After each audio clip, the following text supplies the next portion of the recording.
Olá pessoal, tudo bem? Professor Júlio César falando, e hoje eu trouxe uma questão bem legal para a gente trabalhar, que é sobre interação entre partículas de soluto e dissolvente. Pois é, então olha o que diz a questão. Entre as figuras a seguir, a que melhor representa a distribuição das partículas de soluto e dissolvente numa solução aquosa diluída de cloreto de sódio é.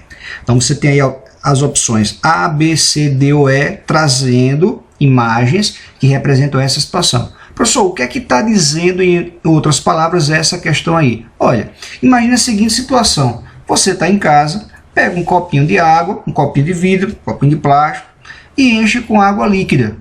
Então você vai adicionar uma pequena quantidade de sal. Que sal é esse, professor? Cloreto de sódio. Então isso é do ponto de vista macroscópico. É isso que a questão está te mostrando, essa interação. Você tem um copinho de água líquida, coloquei um pouquinho de sal dentro, e como que seria o comportamento microscópico das partículas de soluto e dissolvente? Tá bom? Lembrando que, pessoal, solução aquosa diluída é uma solução que apresenta uma baixa concentração. E, professor, cloreto de sódio é o sal de cozinha? Olha, o sal de cozinha apresenta o cloreto de sódio, entre outros compostos. Agora, entretanto, 98%, aproximadamente, da composição do sal de cozinha é o cloreto de sódio. Por isso, nós dizemos que relacionamos, ou melhor dizendo, o sal de cozinha ao cloreto de sódio. Tá certo? Então, pronto. Então, a gente tem que imaginar a situação microscópica, essa interação que ocorre entre o NaCl e a água, para que a gente possa identificar qual dessas 5 opções corresponde à opção correta, ok? Para ficar mais fácil de vocês resolverem, eu vou trazer agora um simulador bem legal do PET Colorado, tá bom? Para que vocês possam responder a questão de forma bem mais simples. Então, olha só. Pessoal, temos aqui, uma torneirinha. Vou encher esse meu recipiente com água, tá bom? Estou enchendo aqui com água. Do ponto de vista macroscópico, vou colocar sal, um pouquinho de sal. A mesma situação que está ocorrendo aonde? Na nossa questão. Então, peguei um recipiente, peguei um copo com água líquida e adicionei um pouco de sal. Pronto. Isso é o ponto de vista macroscópico da matéria, certo? Como se eu agora retirasse o sal, colocasse água, na outra situação, e substituísse o sal pelo açúcar. Açúcar de mesa, nós chamamos de sacarose, que é o C12H22O11. Vou botar um pouquinho de açúcar. Situação macroscópica, a gente visualiza isso. Peguei um recipiente com água e coloquei um pouco de açúcar. Então, esse é o ponto de vista macroscópico da matéria. Pois bem, pessoal, agora vamos passar para o que a questão está perguntando, propriamente dito, que é a visão microscópica da matéria. Então, vou colocar um pouquinho de água no nosso recipiente agora. Vou colocar aqui, ó, o açúcar, ou seja, açúcar de mesa, especificamente a nossa velha conhecida sacarose, C12H22O11. Lembrando que a sacarose é um composto que molecular. Muito bem. Então, ó, vou colocar um pouquinho de sacarose, molécula grande, ó, molécula grande. Olha o que acontece, ó. Ó. Esse é o comportamento da molécula de sacarose em água. Agora eu vou remover o soluto e vou substituir a sacarose pelo cloreto de sódio, o nosso velho conhecido sal de cozinha, tá bom? Então, olha o comportamento aí, ó. Tem um pouquinho desse composto iônico, que é o NaCl. Tenta observar aí o comportamento do NaCl em água. E a pergunta é: o comportamento do NaCl em água é o mesmo comportamento da sacarose em água? Isso mesmo. Você que respondeu não, correto. Pessoal, é perceptível que quando você colocou a sacarose em água, ela permaneceu o quê? Intacta. Ela não se dividiu. Agora, quando você colocou o NaCl, esse composto iônico, professor, o que é um composto iônico? Composto formado por ligação iônica, ou seja, é aquela que apresenta um metal ligado a um ametal. No caso, a gente tem o sódio ligado ao ametal cloro, elemento halogênio presente na família 7A, ok? Então, quando você colocou esse composto cristalino aí dentro, ele sofreu um processo que nós chamamos de dissociação iônica.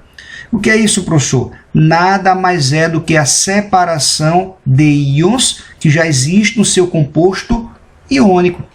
Então, professor, quer dizer que todo composto iônico apresenta íons em sua estrutura? Sim, no seu retículo cristalino. E quando você coloca em água, ocorre um processo que nós caracterizamos como sendo dissociação iônica. E perceba, ao NaCl se dissociar, dissociou-se em Na+, e Cl-. A gente pode perceber a diferença entre o sódio e o cloro pelo tamanho dessas esferas representativas.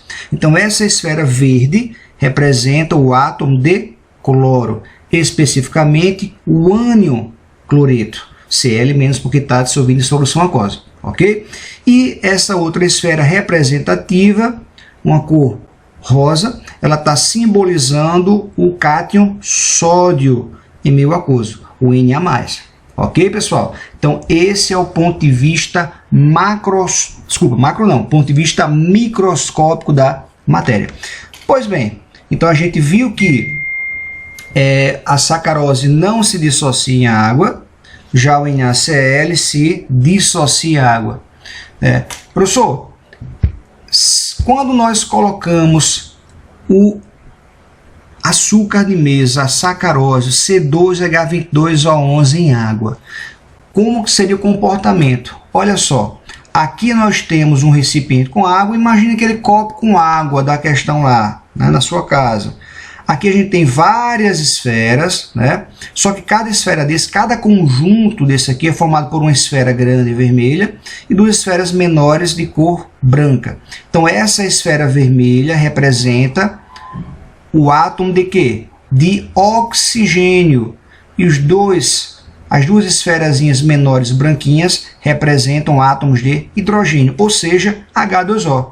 Então cada conjunto desse, formado por três esferas, uma vermelha e duas brancas, representam a molécula de água, tá certo? Dois hidrogênios e um átomo de oxigênio. Então perceba, olha o comportamento das moléculas de água frente às moléculas de sacarose.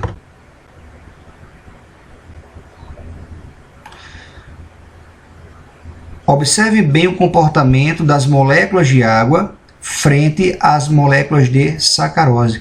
Perceba que as moléculas de água, elas se aproximam, elas interagem com a molécula de sacarose do lado do oxigênio, como também do lado do hidrogênio. Então, há essa maleabilidade de interação. As moléculas de água não vão interagir com a molécula de sacarose somente pelo lado do oxigênio ou somente pelo átomo do hidrogênio, ok?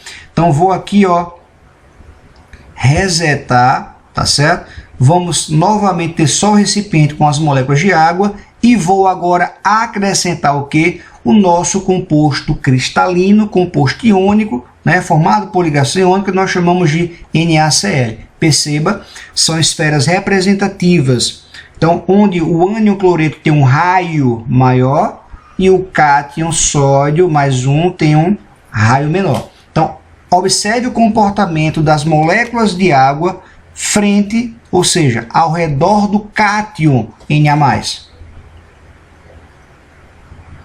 É perceptível que as moléculas de água frente ao cátion Na+, olha, elas são atraídas. Perceba, olha aqui, o cátion+, ele vai atrair o lado negativo da molécula da água. Lembre-se, a água é uma substância o quê? Polar. Uma substância que apresenta polos. Ou seja, um lado da região com acúmulo de carga negativa, corresponde ao lado do átomo de oxigênio, e o outro lado com um acúmulo de carga positiva que corresponde ao átomo do hidrogênio, tá bom? Então eu vou colocar novamente para que vocês possam observar, né? Então perceba aí só a molécula de água, vou colocar aqui, ó, o NaCl, olha o comportamento da molécula de água frente ao Na+. Perceba, o Na+, ó, atrai a molécula de água de qual lado? Lado do oxigênio, lado vermelho, ok? Agora, se eu colocar novamente o composto iônico, a substância iônica, o NaCl aqui dentro, ó, olha, observe agora o comportamento das moléculas de água frente ao cloreto. Olha, é perceptível que as moléculas de água elas são atraídas pelo cloreto do lado que? Branquinho, ó, que corresponde ao lado positivo da molécula de água. Corresponde ao lado do hidrogênio. Ou seja, os opostos se atraem, pessoal. Tá certo? Então, aqui a gente tem um processo que nós chamamos de solvatação. É quando a gente tem um soluto imerso, envolvido ou arrodeado por molécula de solvente. Nesse caso, como o solvente presente no processo de solvatação é a água, então nós chamamos de hidratação. Ok, pessoal? Agora, deu para ficar claro, né? Retornando para a nossa questão, perceba bem, vou ler novamente, ó. Entre as figuras a seguir, a que melhor representa a distribuição das partículas de soluto e de solvente numa solução aquosa diluída de cloreto de sódio é. E aí, pessoal? Opção A, B, C, D ou E. Agora ficou fácil. 10 segundinhos para você pensar e me dizer aí qual a opção correta, ok?